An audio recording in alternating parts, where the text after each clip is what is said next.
random spiders with heads on them just laying here in the lobby. Most people will be picking up litter or bags. I'm picking up Toy Story spider heads.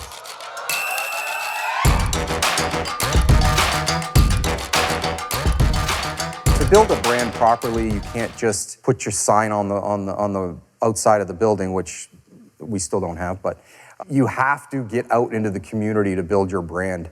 And things like, helping at the Spitfire Day. And we are heading over to the Spitfires game with our Boo crew. So far, so good. People didn't know what to make of us. Now we've got more kids coming in. Hey, Mario, it's me, Lucifer. Remember we partied that one time? No? All right. I'd say about a good 65% of them want photos with us. You're gonna get the devil down on his knees, okay? We're gonna be going down into the concourse and handing out candy to all the little kids.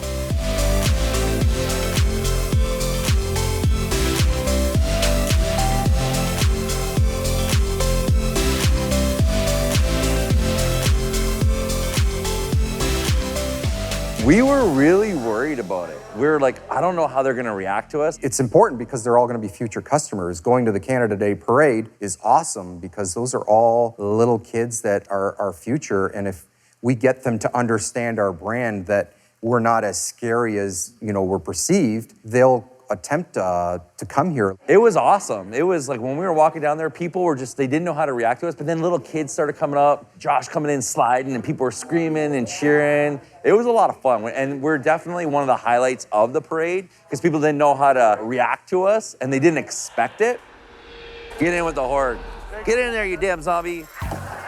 It brings all walks of life out because everybody from 10-year-olds to 60-year-olds are into zombies, and they love to dress their part and come out.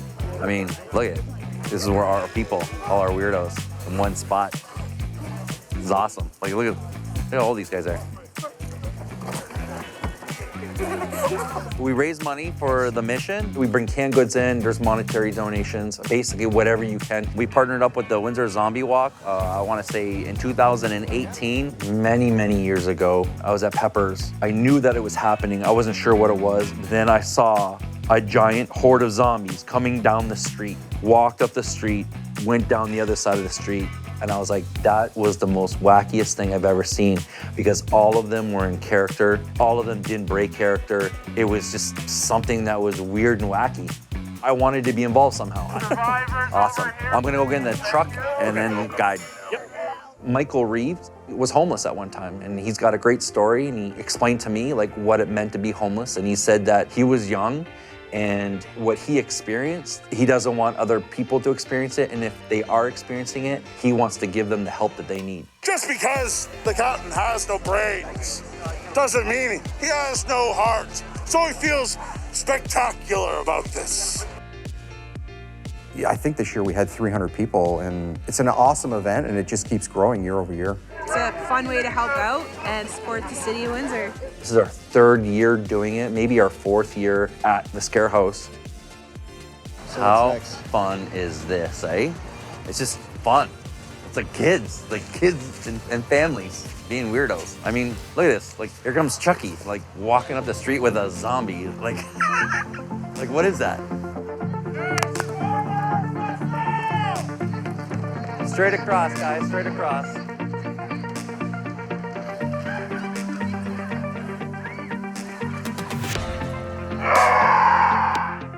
A bunch of zombies get together and give the little bit of support and the help that maybe the downtown mission needs, and yeah. Events like this, as weird as they are, they're what makes your community. I mean, so like you can have something as legit as like a giant festival, but I mean like these little weird ones, these fringe ones, this is like what gives you flavor to the soup, right?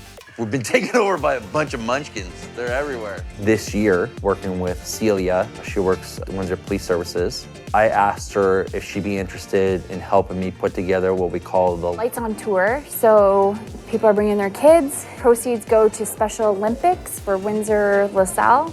It was phenomenal. We had 2- and 3-year-olds walking through here that would never come here, walk through and go, wow, mommy, that was fun. That's key to us, and that makes me feel really good that we can do that. Basically what I'm doing is I'm turning on the lights as if like we're gonna clean the place. And I feel bad in a sense because I had to do exactly the opposite of what we try to do in the haunt. We try to create atmosphere, we try to create ambiance, we try to create a situation that gives you anxiety. Well, you have to take all that away and strip it away, and now it just becomes like a museum. But that's awesome for little kids. So now they're excited about coming through the haunt, and that day we had over 400 people come through the haunt. 181 of them were kids, but I can tell you this, the kids were not as excited as the parents were, showing them like, this is what Halloween is about. We're 50 bags into cotton candy, probably 100 bags of popcorn. I know we're gonna run out of a lot of stuff before we even open.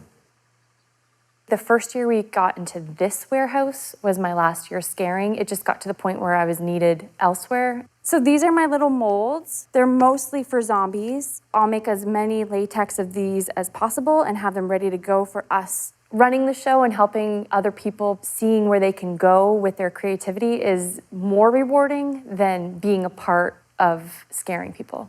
I own nail salons. I'm an esthetician by trade. Getting into that creative side was easy. Getting into the gore side was exciting. We have a saying kind of in the nail salon, like especially if you're doing someone's nails, if it's not going right, you just add glitter. In the haunt world, if it's not going right, you just add more blood.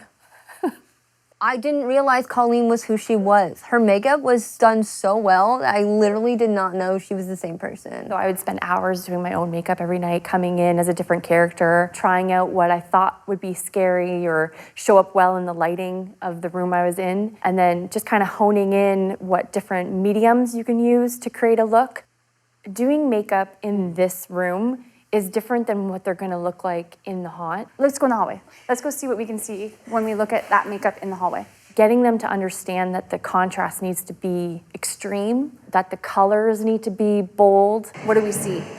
Barely anything. Yeah, that's why these areas need to be brighter, and the dark areas are good, but there's not enough contrast between the light area. How you applied that latex is really cool. Yeah, I've only done it once. This is my second time Yeah, ever doing it. yeah, and you've got it. Okay. Yeah. I have blue and purples all over me, but you can only see the black and white. And some of our characters, this is the lighting they're in.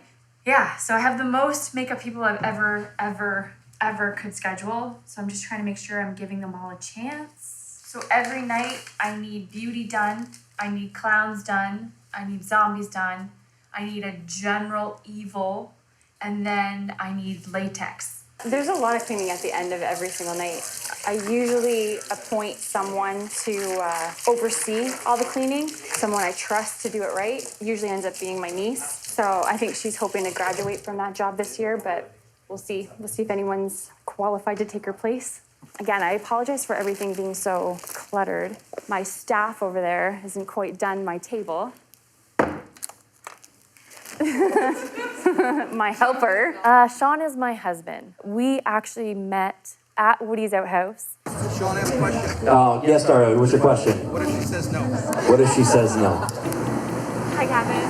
Hi. Shawn's waiting for you. Hi. I love you so much. This is your wedding. Right now? You're getting married today. Shut up!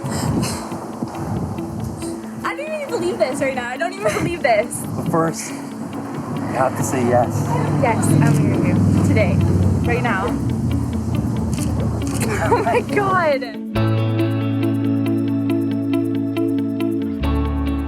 Ever since meeting each other and kind of being on the same wavelength of let's see where life takes us,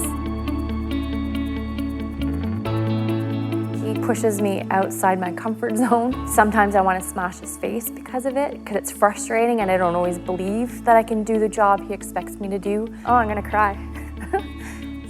Yeah, he really expects like 200% out of everyone, and I'm thankful that he doesn't let me be mediocre or let something be, I guess, just good enough, that he's always pushing for more, and it's pushing me to learn more and be more. Who would have thought we would have owned a haunted house in the future?